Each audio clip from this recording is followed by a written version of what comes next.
is ato ang unan ang fake news. Unan nato ang ilang mga actions taken. Almost 1 month na lang, 45 days plus 2 weeks, nakaduol ang eleksyon na ay mga lakang. Kung tala lang po, ang mga kapitan o kagawad di profiling na sa pulis. Kaya ipangutan niya na sa profiling. O, na ay mga profiling karon, naminaw mo ng pulis niya. Kami, ipangutan na namin. Giyatuan niyo sa balay. Isa'y kapitan niya giyatuan na sa balay. Wala pa? O, na ay mga profiling na nila. Panangin sa mo sa legal nato sa hukom. Ayaw sa mo o sulat ng mga dokumento, pero mga dokumento, no? Kay ikonsulta sa inyo na yung mga profiling karon si Councilor Dayak, yatuan na ako, ubang mga konsihal, pumunta na sa mga detalye. So careful ta to divulge informations about ourselves and about our barangay. Again, himuon nilang tanan na kay isugda na nila, idalaga din nila si PRRD dito sa Hague without due process. So sa election pa, no? So atong paningkamutan nga during the day of the elections, dadto nato ang katawhan dito sa eskwelahan para mobantay. Dadto mabintaya, magbantay kita karong elections kay everything wilahang himuon, no? So salamat kaayo. Tabangan nato si Mayor Baste, preoccupied kayo ato ang mga principal. Sa tinuod lang, sabog kailang hunahuna ro tungod sa hitabo sa ilang papa, no? Si Kompulong o si VP Nana sa Hague, ang iyahang text ako, pre, tabangi ang ako ang mga anak. Alalay akong mga anak, no?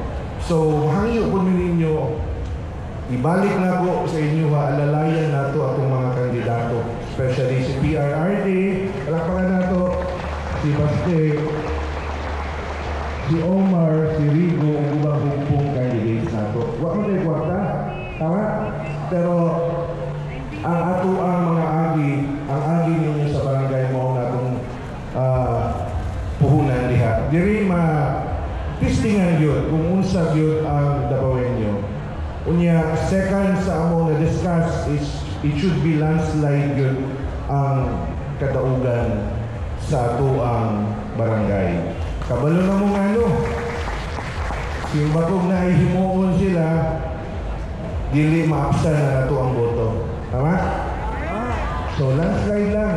Kung naamay-gamay himuon na mga magic-magic, ang ingon ni Kumpulong, di yun nato panahon karon. No? Di yun nato panahon. Pero sige lang, no? Sa ingon ni PRRD, kaning inyong ginahimo sa kuha, lagmit na presidente si President Sara Duterte sa 2028. Maunay klaro diha na storya. I-sacrifice ni PRRD ang iyahang kinabuhi. Di ba?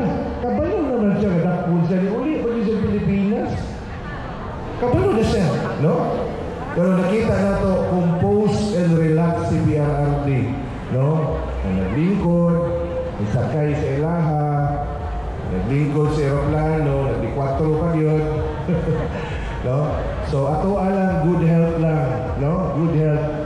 Kaya gusto yun na mahitabo, mamatay, si Bakulan, Rapulwood, no? Di na mahitabo unta, gusto na nila. Pero sige lang, namay Ginoo, naman ta, nagahatag, usog. So PRRD, kung isa may nag-live niya, na ito ang mga kapitan, kagawad, diano ng mga tao from 1st, 2nd, and 3rd District. Palakpakan na ito si Rudy Duterte! Mabuhay si Duterte! Duterte! Duterte! Maraming salamat kay Marie. Tatay Digong, atong suportahan o ba atong tabangan sa pag-ampo ipadayon nato ang ako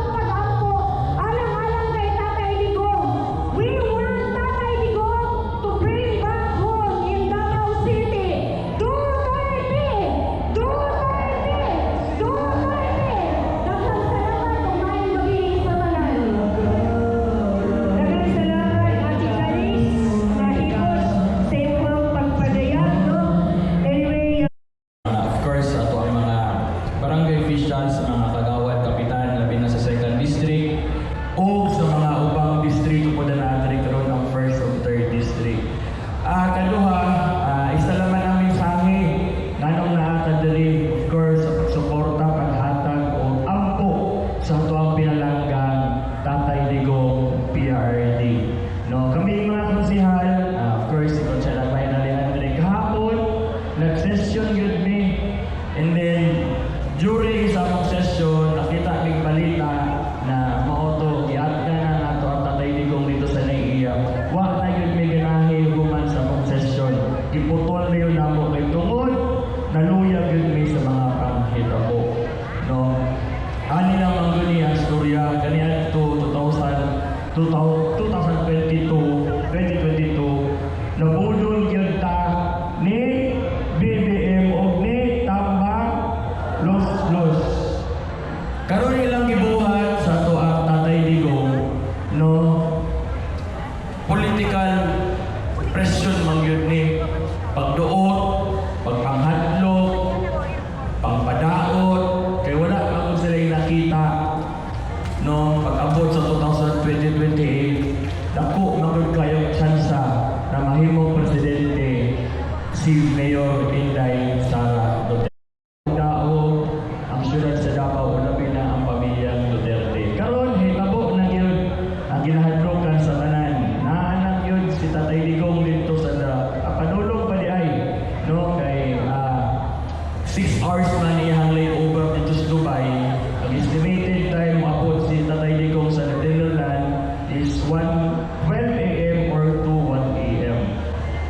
Given the fact na yan ang hitaboon, I believe, amot lang kung inyo ang analysis pareha po nako, paguman ka Tatay Digong, ang ilang next target yun, ang ako ang pagtuo, pagkagwad, is walay lain, kundi ang ato ang pinalanggang Vice President Inday Sara Duterte. Mao nang crucial kayo karon ang eleksyon, midterm election, kay mao ni mag-dictate sa atong kaugmaon. Na-file naman, napasa naman ang impeachment case bato ka BP Inday sa Kongreso. After ang final say is ang Senate. The only way na ma-approve sa Senado ang impeachment case ni BP Inday is makakuha sila o 16 kabok na boto, 2/3 vote sa membro sa Senate. Ang Senate na ay 24 kabuok na senador. Ang kailangan lang nila 16 kabuok na boto. Ang impeachment trial case ni ay kikabaluman sila na maglisod sila o kuha o 16 votes. Mo bitong paningkamutan ni Chis Escudero na madilatar ang impeachment case kung ipahigayon dito sa July, kay kabalo sila na once itake ng impeachment case, mapiktuhan na ang kipadagan sa admin na 12 kabuok ng mga senador. Ani lang ni siya ang senaryo, no? Ang PDP laban na ikipadagan ng 9 kabuok na senador. Ang admin na ikipadagan ng 12 kabuok senador. Kung mudaog ng 12 kabuok senador, posible yun na impeach sa ato ang pinalanggang PP Inday Sara Duterte. The only way na to stop that is dapat kabangan yun nato ang 9 kabuok na PDP laban na ipalagan sa tuwang Tatay Digong Duterte. And that's the only way na mu-oppose dira pag once padayon nila ang trials impeachment case. No, ayaw na magboto sa 12. Actually, allowed ko mga kampanya, no, sa national campaign. Kitungod, akong gidaganan, local naman. Ang mga local campaign starts March 28. Ang national, ongoing naman ang campaign sa national. So, allowed ko mo kabuok. Okay ba ninyo? Straight, vote straight ta sa 9 kabuok na senador kay mauna nga ato ang kaugmaon pag-abot sa 2028 na mahimong presidente ato pinalanggang Inday Sara Duterte. Mahangyo mininyo tanan. Kabalo ko kamo tanan Marites. Naamoy mga silingan, naamoy mga parente, na may suol. Ibaligya ang 9 kabuok senador. 9 lang na. Mo na ni ang time karon ng kabawi ta sa akong pinalanggang Duterte family. 9 lang kabuok, isahon ako